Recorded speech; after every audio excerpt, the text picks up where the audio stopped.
Morning world, welcome to Monday 3rd of January, start of another week. Right,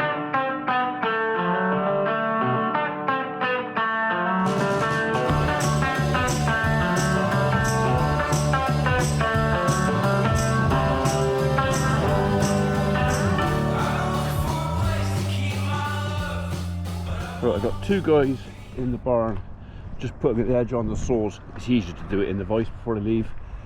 Ready for this morning's work. I got Stewie down in the yard knocking all the great big lumps of dirt off of the chipper and our Land Rover. So the customer we had last week insisted on us leaving the premises via the neighbour's field, which was cultivated field, and the Land Rover was plastered.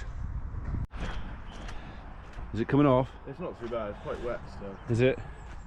Just mind the paintwork, like I said. Filthy, dirty. So I take that on the road and the plod sees me. He won't be very happy. It's going to take you 10 minutes just to scrape it off. Right, the little Rav is earning his keep. I've got two guys with cars down. Martin's van failed the MOT, and I think Ewan's just got electrical fault. So yeah, it's just as well I got it, really, isn't it? Right, that's them all set up. The cattle are all happy. They will want bedding out, but that'll be this afternoon. They got plenty of grub. I'm going to go and have some breakfast. You are just incisive dog, aren't you? We have to let it go. You have to let it go. You want me to kick it?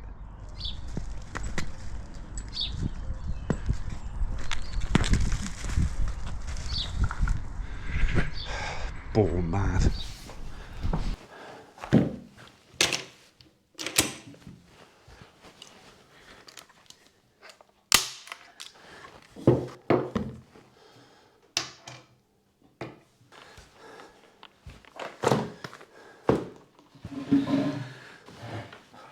Weren't expecting that, were you? Right, so one of the things we have to deal with in farming, and it's not something that's to everybody's taste or whatever else, is pest control. So we are about to plant a spring crop, a spring barley. So what that means is basically within a few weeks our shoots are going to be up about yay high. And the problem with that in the spring, this time of year, is the corvids.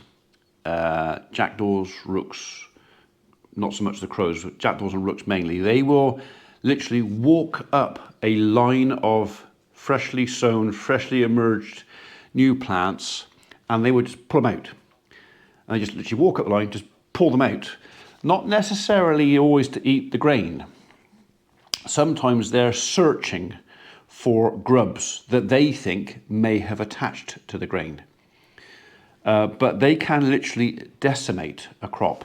Now we've got a little bit of a problem down in our wood. We have roosting in our wood, little 5-acre wood. We're estimating about 1,000 birds. And we need to disperse them. We need them to disperse and go away. We do not want them staying in the wood, because literally I could plant £2,500 worth of seed, and within 2 weeks they could have taken half of it. We just, it's understandable, we can't do that. So tonight's the night where Andy, myself, and I think there's 4 other guns, we're going to go down to the wood, we're going to spot ourselves around the wood, and as the birds are coming in to roost, we're going to tell them to go somewhere else. And it's roost shoot, basically. So we're going to go down there. We will be knocking a few out of the sky. I'm going to have a go with this chap, which I haven't actually had out of the cupboard for years. I might take my backup, my trusty Parker Hale as a backup. Shorter barrels, so walking about in the woodland might be a bit easier, and not only that, break barrel maybe with the safety side of it. I haven't made my mind up. Depends on where I'm going to pitch myself for the shoot. So I just got them out now because I want to check what choke I've got in here. So this chap has an interchangeable choke. So if you don't know what a choke is on a shotgun, basically it's like the last 3 or 4 inches of the barrel and how small that hole is the choke. So a full choke would have a small diameter hole, and an open choke or no chokes would be a bigger hole. So you are, what are you? You are, I haven't got my glasses on, half.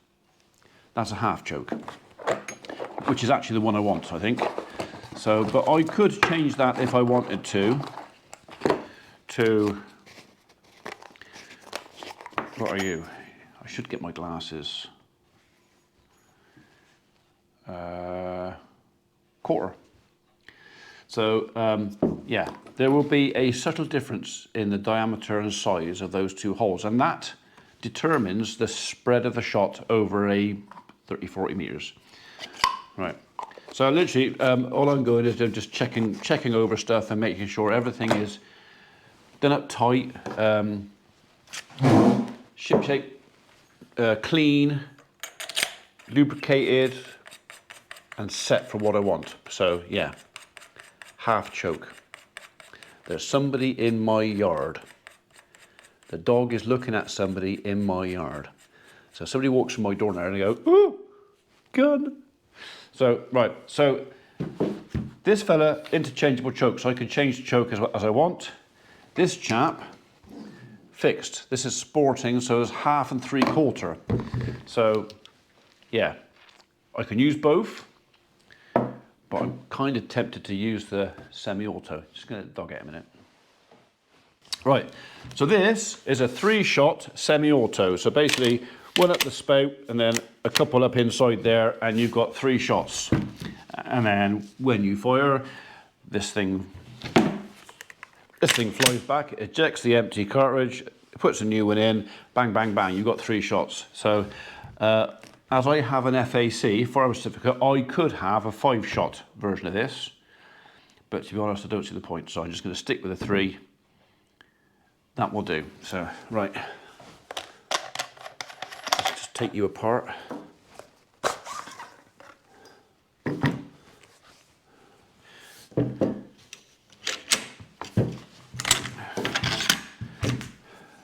That's the barrel off. Easy peasy, innit? And you are spotless.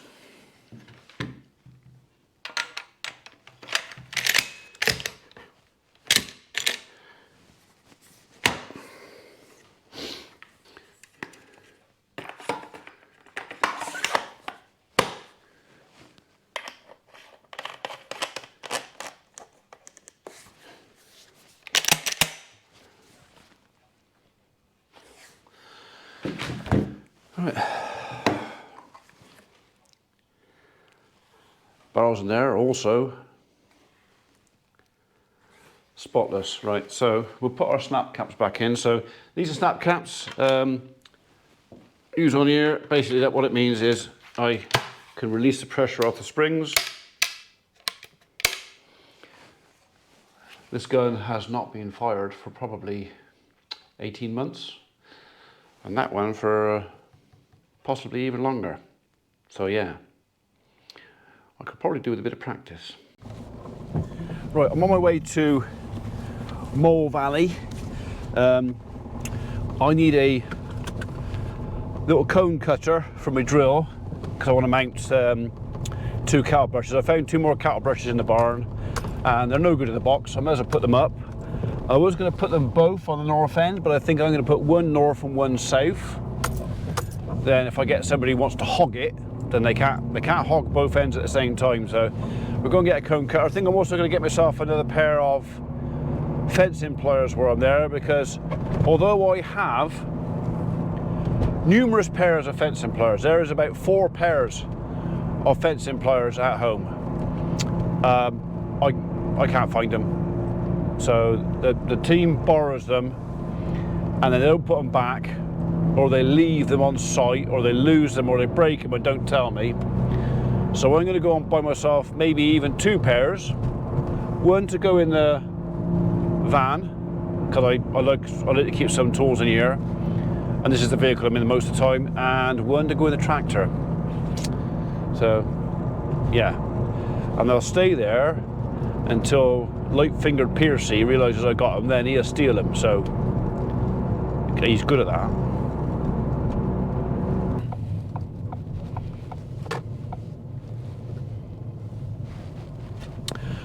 No cone cutters or stepped cutter or whatever you call them, and one pair which I couldn't find. I couldn't find these things. You know where they're moving the shop around in there, they're adjusting everything, and these were about 12 inches off the floor, like below knee level, on a hook. I couldn't see them. So anyhow, one pair.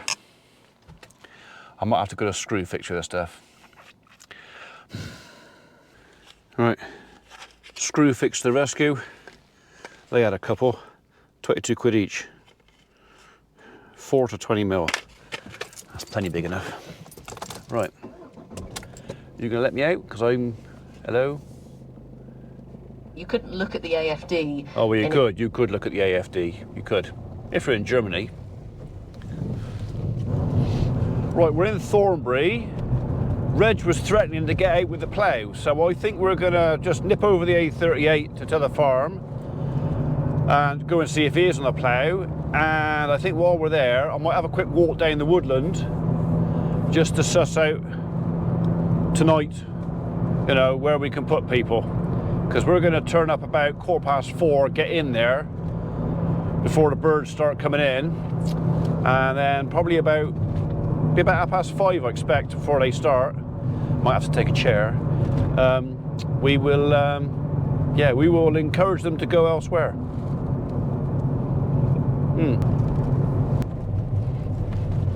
There's the man.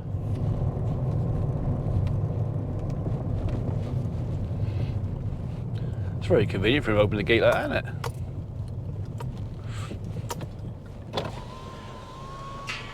That's very kind of you, Reg. Thank you very much. What? That's very kind of you to open the gate for me. Thank you very much. I got I'll let him push it a little. it's bloody weather, isn't it? Oh, yeah.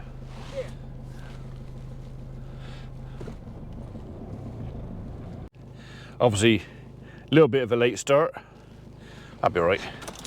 Right, it's a bit greasier than we'd like out here, but Reg has got the headland to finish out there anyway, so he's going to go and do that. And I'm going to take a quick wander down to the wood, which is where we're going late afternoon or evening to do a bit of crow deterring. We were just trying to remember if Reg ploughed up or down last year. We've decided he ploughed down last year, so we're going to have to plough up this year. So we'll move the plough trench from that hedge to that one over there.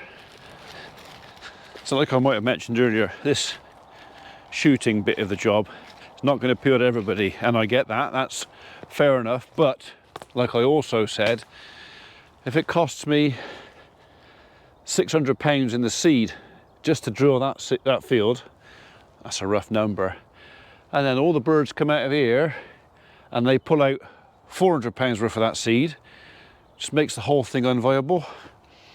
And we have to move them on. We have to deter them from doing that damage. And there's only one real good way of doing that. So I think it's going to be in here. I think there's 4 or 5 guns. It's probably dark clothes, camo stuff, standing here, and it's literally just straight up in the air. So warn the neighbours so they know what's going on, and roughly how long we're going to be here. So not going to be scaring anybody's horses or anything silly like that. But yeah, we could probably put a gun in here. There's enough sky up there. Look at these poor ash trees. That's oak. But he's got it. They've all got it. So all the ones we left up last year hoping they'd survive. We're probably going to end up clear felling this. So there's not a lot of it. It's all small stuff. We'll probably keep it under 4 or 5 cube. as we did last year. Then we haven't got to mess with felling licenses and stuff like that, so it's a shame though, isn't it? Right. Don't forget to bring a torch, Ian, because when we leave it's probably going to be dark and there's plenty of stuff to fall over in here. Hopefully we'll get here in the summer and pick up some of this. Although, oh yeah, that's all right. It's hard enough. Thing is, because of the size of it, it's only just worth converting.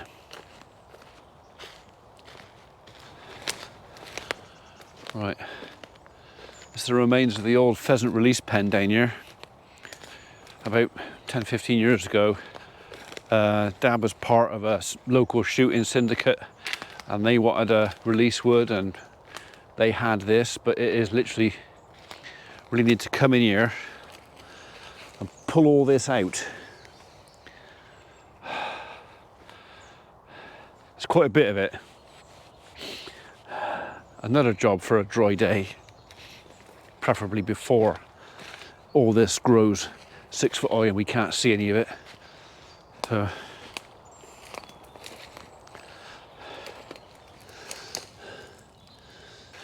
will we ever rebuild a pheasant release pen down here?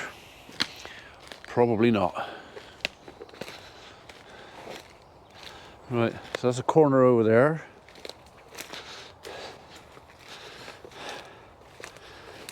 That's a chute to get them back in there, or for a fox trap. I think this is another corner down here. Was that still live? I can't reach. I'm gonna have to go in there and check that tap's still live. I think it's shut off. I hope it's shut off.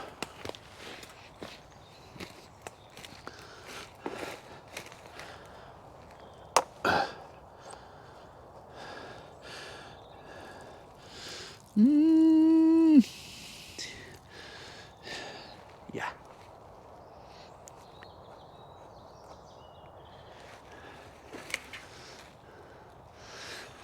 I'm going to do that any good holding water, is it?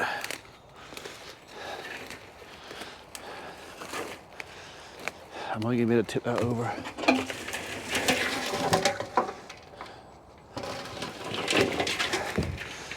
He's rotting through anyway.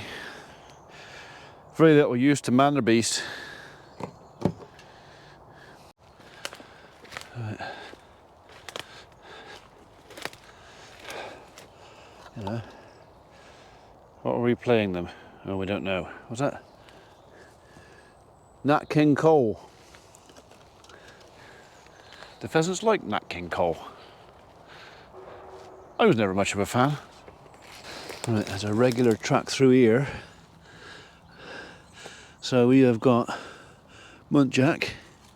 1, 2, 3, 4. 1, 2, 3, only 4. Too big for a fox. Not enough toes for a badger. Large dog. But look, something comes through here regular. Right, I want to go that way, but I'm going to have to go back via that way. So basically, there are plenty of things for somebody with a gun in here to fall over tonight. So it will be, not that I'll need to encourage it, but it will be encouraged that nobody will be loaded until they get to the point where they're going to be. No one's going to walk around with a loaded gun, because the chances of picking up a bramble and going head over heels way too high. Right, that's the way out there, but I think we're going to go out that way. Go and check out my pond. Another rather busy access in and out of the wood. Yeah, something struggled to get up there, isn't it? As long as it ain't me going flat on my face. Loads of deer track out here. Absolutely loads of muntjac. This place was heaving on muntjac and roe. Right, Reg just started pulling it through there. Don't know if I'm gonna have really time to catch up with him properly. I got 2 steers going to slaughter tomorrow, so I got to get that organised. So tomorrow maybe we'll catch up with him if I don't do it today. Tomorrow afternoon. I think Mr. P Senior's been out here. Right, there's the pond.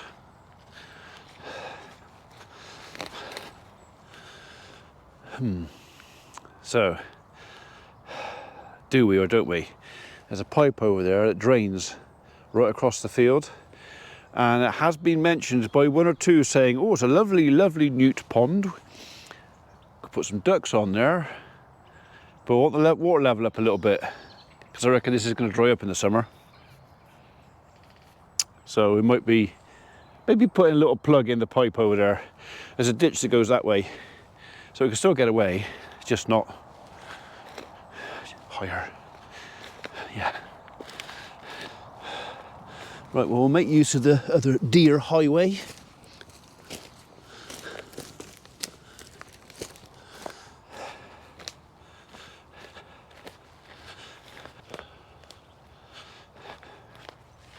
So that there is the plug for that down there.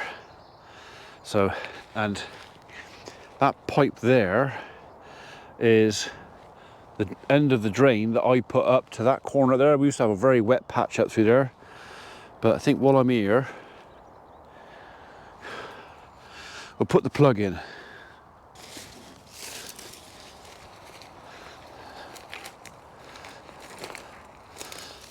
Right, how deep are you? Am I going to go up past me Willie, or are you just in a little bit? No, you're okay.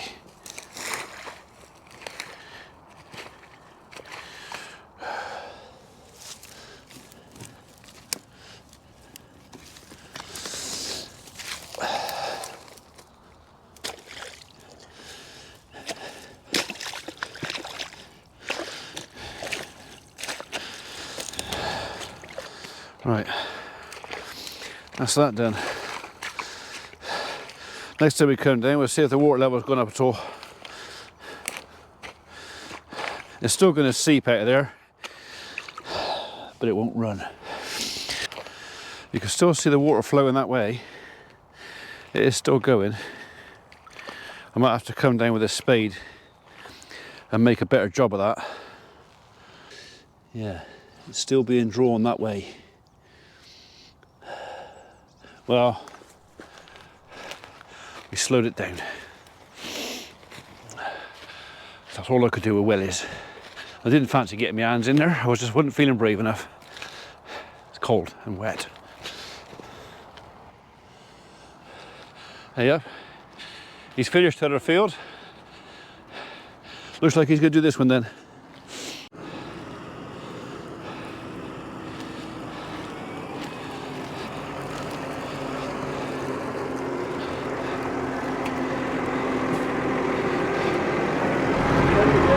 Okay, I'll catch you later.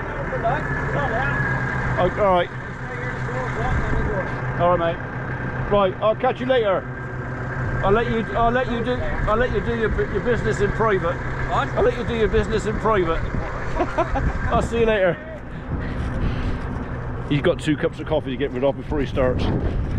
That's fair enough. You're not sure where that lot's come from. What is that there then?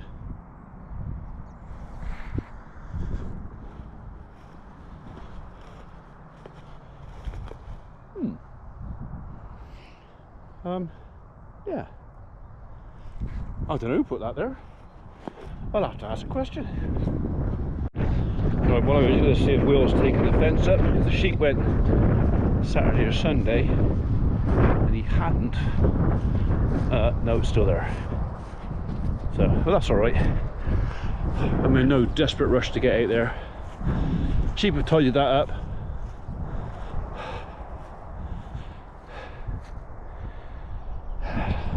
Roll on summer.